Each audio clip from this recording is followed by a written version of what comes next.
Hi friends, അപ്പം ഞാൻ വയനാട് വരെ വന്നിരുന്നു. എനിക്ക് എൻ്റെ ലങ് കപ്പാസിറ്റി കുറച്ച് കുറവായതുകൊണ്ട് ഞാൻ ഒരു യോഗ ബ്രീത്തിങ് എക്സർസൈസ് അതിൻ്റെ ഭാഗമായിട്ട് വയനാട് വന്നതാണിത്.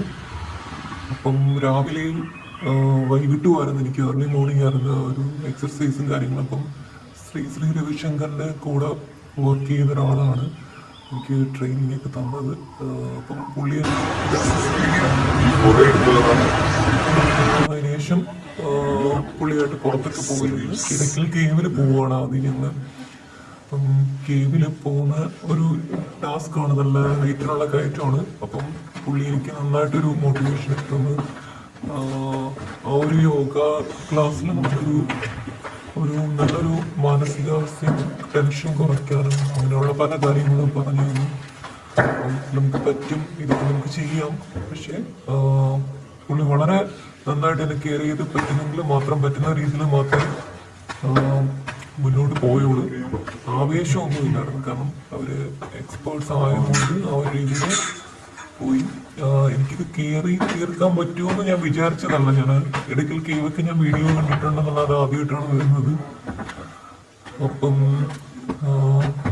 ഒരു ദിവസത്തേക്ക് വേണ്ടിയിട്ടാണ് ഞാൻ വന്നത്. അപ്പം ഇത് കൂടുതൽ ദിവസം നിൽക്കാനുള്ള ഒരു ഇതില്ല എനിക്ക്. അപ്പം എനിക്കിത് എങ്ങനെയാണ് ചെയ്യേണ്ടതെന്നുള്ള കാര്യങ്ങളൊക്കെ പറഞ്ഞു തന്നു. ഇനി വീട്ടിലിരുന്ന് നമുക്കിത് പറഞ്ഞു തന്ന കാര്യങ്ങൾ ചെയ്യാവുന്നതേ ഉള്ളൂ. നമ്മളുടെ മൈൻഡും ഒക്കെ ഒരു റിഫ്രഷ്മെന്റും കാര്യങ്ങളും ഒക്കെയാണ് അതിൽ കൂടെ. അപ്പൊ ഞാൻ കേവിന്റെ സ്റ്റെപ്പിലൂടെ കയറുകയാണ്. ഇത്രയൊക്കെ എത്തി. വേറെയും കുറച്ച് കർണാടകയിൽ നിന്നൊക്കെ ഉള്ള പിള്ളേരും ഒക്കെ ഉണ്ടായിരുന്നു. അങ്ങനെ ഈ സ്റ്റെപ്പ് ഇനി മുകളിൽ കയറണം. ഇപ്പൊ ഞങ്ങള് അതിന്റെ ഒരു വാതിൽ വരെ എത്തി. ഇനി ഇതിനകത്തുനിന്ന് ഇനി മുകളിൽ കയറണം. അങ്ങനെ ഞാൻ ഫൈനലി മുകളിലെത്തി. ഇതാണ് കേവ്. ഏറ്റവും ടോപ്പിൽ ഞാൻ എത്തി. ഞാൻ ഒട്ടും പ്രതീക്ഷിച്ചില്ല. ഇയാള് നല്ല സപ്പോർട്ടാണ് എനിക്കാണ്.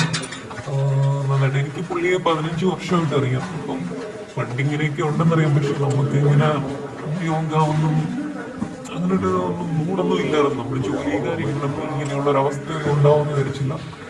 ട്രീറ്റ്മെന്റ് കഴിഞ്ഞ സമയത്ത് വിചാരിച്ചിരുന്നു യോഗ എവിടെയെങ്കിലും ഒരു ആയുർവേദ സെന്ററിലൊക്കെ പോയി നിന്ന് അങ്ങനെ മാനസികമായിട്ടൊക്കെ മാറണം എന്നൊക്കെ. പക്ഷെ ആ സമയത്ത് പൈസയൊന്നും ഇല്ല. ഇപ്പൊ ഞാൻ വിചാരിച്ചു എനിക്ക് വരുന്നൊരു ചെലവ് മാത്രമേ ഉള്ളൂ. ഒന്ന് പോയി എന്താണ് അപ്പൊ നമുക്ക് അറിയുന്ന ആൾക്കാര് കാര്യങ്ങൾ പറഞ്ഞു തരുന്നു.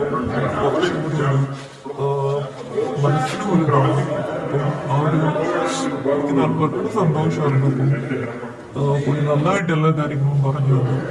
ഇതാണ് കേവ്. ഇതാണ് ഇടയ്ക്കൽ കേവ്. ഇതാണ് ഈ ഒരു സംബന്ധിച്ച് കഥ പറഞ്ഞ് ഞാൻ പറയാൻ പറഞ്ഞത്.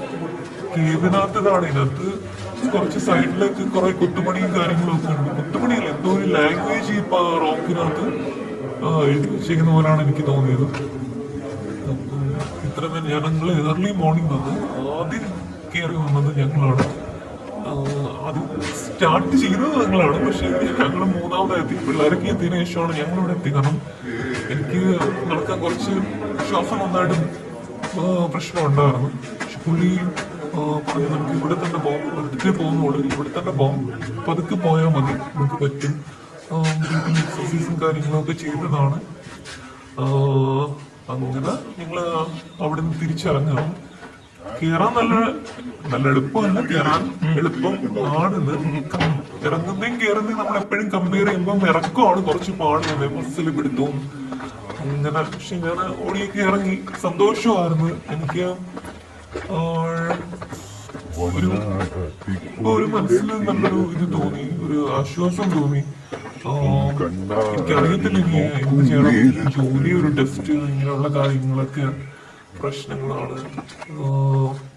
അങ്ങനെ ഞങ്ങൾ അവിടുന്ന് നേരെ ഫാൻറ്റം റോക്ക് കാണാൻ പോയി. അടുത്തൊരു സ്ഥലം അതാണ് ഫാൻറ്റം റോക്ക്. ഞാൻ ഫോട്ടോയിലൊക്കെ ഉണ്ടല്ലോ, ബാക്കി കാണുന്ന ആ ഒരു ഇതാണ് ഫാൻറ്റം റോക്ക്. എന്തൊക്കെയല്ലേ നാച്ചുറലായിട്ട് ഒരു കാര്യങ്ങൾ നമുക്ക് കാണാൻ പറ്റുന്നത്. ഒരു പാറയുടെ മണ്ട അടുത്തൊരു പാറ എടുത്തു വെച്ചേക്കുന്ന ഒരു ഇത്. അപ്പം നല്ല വെയിലായിരുന്നു ആ സമയത്ത്. ഞങ്ങളൊരു 11:30 ഉള്ള സമയത്ത്. വെയിലാണെങ്കിലും അവിടെ നല്ല തണുപ്പുണ്ടായിരുന്നു. ഞാൻ